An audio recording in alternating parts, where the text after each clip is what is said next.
Hello मेरे प्यारे बच्चों, आज मैं पुनः रमेश कुमार सुभागी देवी माध्यमिक विद्यालय इंटरमीडिएट कॉलेज इलाहाबाद महाराजगंज। आइए देखिए कक्षा 7 विषय समाज विज्ञान अध्याय 2 भूगोल में अध्याय 2 आज हम लोग पढ़ेंगे पृथ्वी का बदलता स्वरूप, जिसको मैं कल जो इसका शेष भाग पढ़ाए थे, आज उसी का जो शेष भाग बचा हुआ है, ठीक, आज मैं उसको पढ़ाऊंगा। ठीक, आइए देखिए मृदा का निर्माण। इसके पहले आप लोग को कई हेडिंग भी बताएं और पढ़े भी आप लोग। ठीक, तो आज हम लोग को नया हेडिंग है मृदा का निर्माण। इसको आज हम लोग को पढ़ना है। आइए देखिए मृदा का निर्माण कैसे होता है। ठीक, यानी मृदा का निर्माण एक धीमी प्रक्रिया है। मृदा का निर्माण कैसा है? एक धीमी प्रक्रिया है। इसकी गति बहुत कैसी है? बहुत धीमी है। जब भौतिक और जैविक बल एक साथ संपर्क में आकर कार्य करते हैं, जब भौतिक और जैविक बल एक साथ संपर्क में आकर क्या करते हैं? दोनों कार्य करते हैं, तो चट्टानों का विघटन हो जाता है। तो क्या होता है? चट्टानों का विघटन मतलब टकराव हो जाता है। अनेक चट्टानों में खनिज पदार्थ होते हैं। जो चट्टान है उसमें क्या है? बहुत से खनिज पदार्थ होते हैं जो कि जल से क्रिया करते हैं। किससे क्रिया करते हैं? जल से क्रिया करते हैं। चट्टानों के बड़े भाग अपचयित होते हैं। यह अपचयित पदार्थ वायु जल द्वारा अपने मूल स्थान से हटाकर किसी अन्य स्थान पर निक्षेपित कर दिया जाता है। यानी जल द्वारा अपने मूल स्थान, यानी पहले जो स्थान से क्या करते हैं? हटकर किसी अन्य मतलब दूसरे स्थान पर वह निक्षेपित हो जाते हैं। इस प्रकार बनी मृदा को वाहिद मृदा कहते हैं। तो इस तरह से बनी मृदा को कौन सा मृदा कहते हैं? वाहिद मृदा कहते हैं। इसके विपरीत, ठीक, इसके विपरीत अवशिष्ट मृदा वह पदार्थ है। इसके विपरीत अवशिष्ट मृदा वह पदार्थ है जो अपने मूल स्थान पर ही मृदा के रूप में बदल जाता है। नम क्षेत्रों में मृदा के निर्माण में अपेक्षाकृत कम समय लगता है। नम क्षेत्रों में मृदा के निर्माण में अपेक्षाकृत क्या करता है? कम समय लगता है, जबकि शुष्क क्षेत्रों में अधिक समय लगता है। ठीक, जबकि क्या होता है? शुष्क क्षेत्रों में अधिक समय लगता है। चट्टानों से मृदा की 2.5 सेमी की परत का निर्माण में कुछ हजार वर्षों का समय लगता है। यानी चट्टानों से मृदा की जो परत है 2.5 सेमी की परत का निर्माण होने में कितना समय लगता है? लगभग 1000 वर्षों का समय लग जाता है। अब आइए देखिए मृदा के निर्माण के लिए उत्तरदायी कारक, यानी मृदा के निर्माण के लिए उत्तरदायी कारक कौन कौन है? अब तक हम लोग पढ़े मृदा का निर्माण, यानी मृदा का निर्माण कैसे होता है, किस तरह से होता है, ठीक, इसके बनने में कितना समय लगता है। लेकिन अब हमारा अगला हेडिंग है मृदा के निर्माण के लिए उत्तरदायी कारक। तो इसके कारक कौन कौन है? पहला है जनक शैल, दूसरा है जलवायु, तीसरा है पादप और जंतु, और चौथा है किसी स्थान की विशेष आकृति या उन्नयन, और पांचवा है समय। ये सब मृदा निर्माण के लिए उत्तरदायी कारक हैं, जैसे जनक शैल, जलवायु, पादप और जंतु, किसी स्थान की विशेष आकृति या उन्नयन, और लास्ट जो समय है। समय व्यतीत होने के साथ साथ, ठीक, समय व्यतीत होने के साथ साथ अपक्षय भी होता रहता है। यानी समय बीतने के साथ साथ अपक्षय भी होता रहता है, तथा मृदा में निर्माण की प्रक्रिया भी चलती रहती है। और क्या होता है? मृदा में निर्माण की प्रक्रिया भी चलती रहती है। कालांतर में मृदा परतों के रूप में यानी परतों के रूप में विकसित होती है। इन क्षैतिज परतों को मृदा संस्तर कहते हैं। इन क्षैतिज परतों को क्या कहते हैं? मृदा संस्तर कहते हैं। जिन शैलों से मृदा बनती है उन्हें जनक शैल कहते हैं। और जिन शैलों से जिन शैलों से क्या बनती है? मृदा बनती है, उन्हें जनक शैल कहा जाता है। आइए देखिए, विभिन्न प्रकार की मृदा के लिए उत्तरदायी कारक, यानी विभिन्न प्रकार की जो मृदा है उनके लिए उत्तरदायी कारक कौन कौन है? तो उसमें हमारा पहला क्या है? जनक शैल की प्रकृति। पहला क्या है? जनक शैल की प्रकृति। दूसरा है वनस्पति आवरण का प्रकार। वनस्पति आवरण का प्रकार। तीसरा है जलवायवीय परिवर्तन। जलवायवीय परिवर्तन। चौथा है भूमि का ढलाव। पांचवा है अन्य प्राकृतिक कारक। ठीक, पांचवा क्या है? अन्य प्राकृतिक कारक। भारत में 6 प्रकार की मृदाएं मिलती हैं। हमारे देश में मुख्य रूप से कितने प्रकार की मृदाएं मिलती हैं? तो हमारे देश में 6 प्रकार की क्या मिलती हैं? मृदाएं मिलती हैं। पहला है जलोढ़ मृदा। ठीक, जलोढ़ मृदा मतलब मिट्टी यानी जलोढ़ मृदा। दूसरा है मरुस्थलीय मृदा, काली मृदा, पर्वतीय मृदा, लाल मृदा, लैटेराइट मृदा। ये सब क्या है? अलग अलग मिट्टियां हैं जो भारत में कितने प्रकार पाई जाती हैं? 6 प्रकार की। पहला जलोढ़, मरुस्थलीय, काली मृदा, पर्वतीय मृदा, लाल मृदा, लैटेराइट मृदा। ठीक, तो कितने प्रकार की मृदा मिलती है भारत में? मुख्य रूप से 6। आइए देखिए जलोढ़ मृदा, यानी जलोढ़ मृदा का निर्माण कैसे होता है। तो आइए देखिए, जलोढ़ मृदा नदियों द्वारा पर्वतीय क्षेत्रों से तटीय मैदानों और डेल्टाई क्षेत्रों में लेकर आई हुई अच्छी प्रकार की कीचड़, गाद, रेत आदि से बनती है। यानी जो जलोढ़ मृदा है, ठीक, वो कहाँ से लाई है? नदियों द्वारा और पर्वतीय यानी पहाड़ी क्षेत्रों से। ठीक, नदियों द्वारा पर्वतीय क्षेत्रों से तटीय मैदानों और डेल्टाई क्षेत्रों में लेकर आई हुई अच्छी प्रकार की क्या? कीचड़। कीचड़ जानते हैं ना, वही। ठीक, किस द्वारा?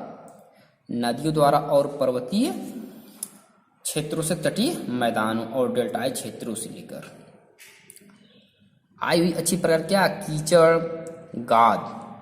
गाद, रेत यानी बालू आदि से बनती हैं। ठीक, इस तरह से किसका निर्माण होता है? जलोढ़ मृदा का। भारत में इस प्रकार की मृदा मुख्य रूप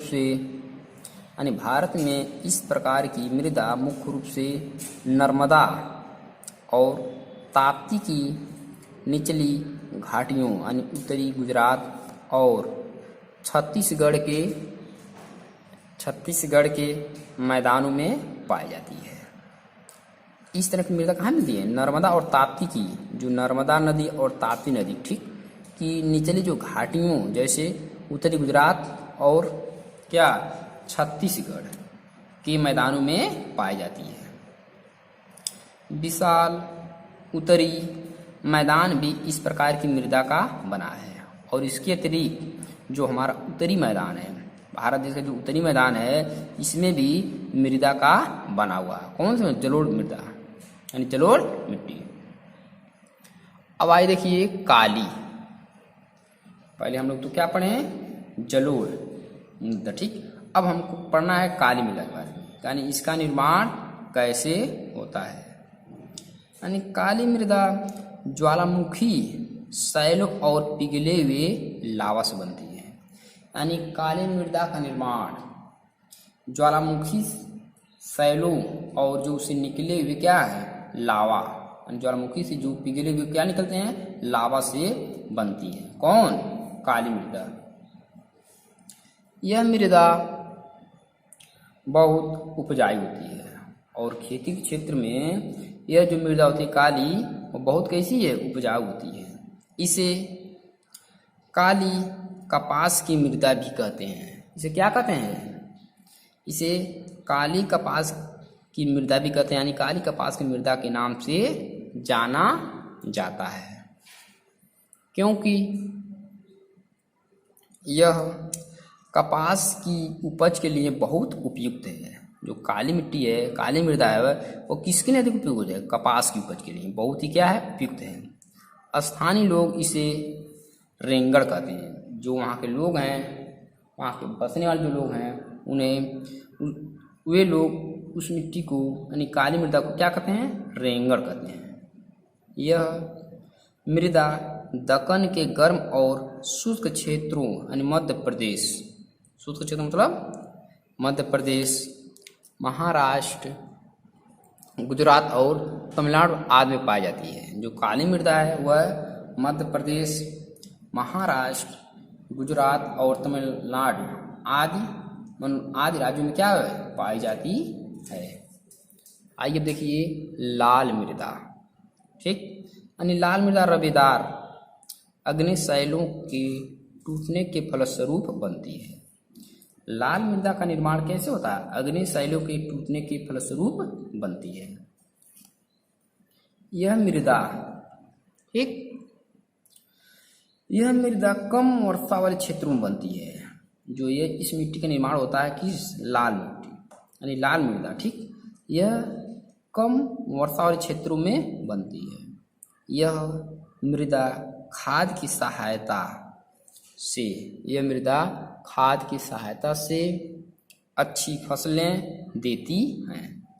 ठीक, इस मिट्टी में यानी इस मृदा में जो है वह खाद की सहायता से क्या होता है? अच्छी फसल देती है।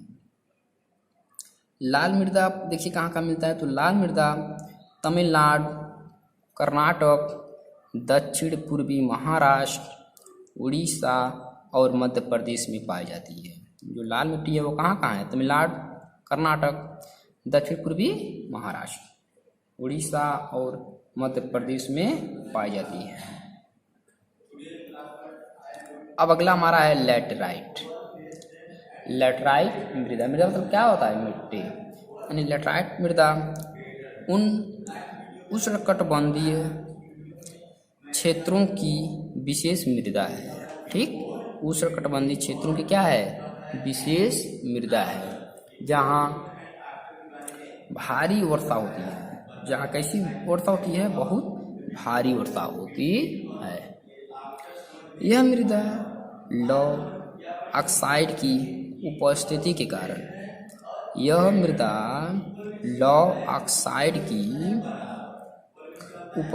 कारण लाल रंग की होती है। किस तरह की होती है? लाल रंग की होती है। यह मृदा अम्लीय होती है तथा इसके साथ साथ यानी रंग लाल होने के साथ साथ यह अम्लीय होती है तथा कृषि के लिए अनुपयुक्त है। लेकिन कृषि के लिए उतना उपयुक्त नहीं है, क्योंकि यह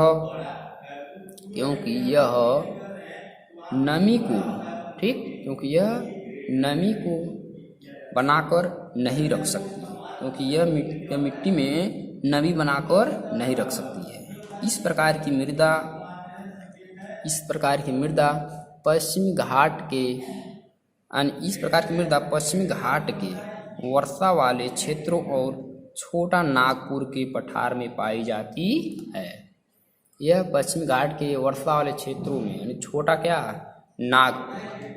ठीक, छोटा नागपुर के पठार में पाई जाती है। मरुस्थली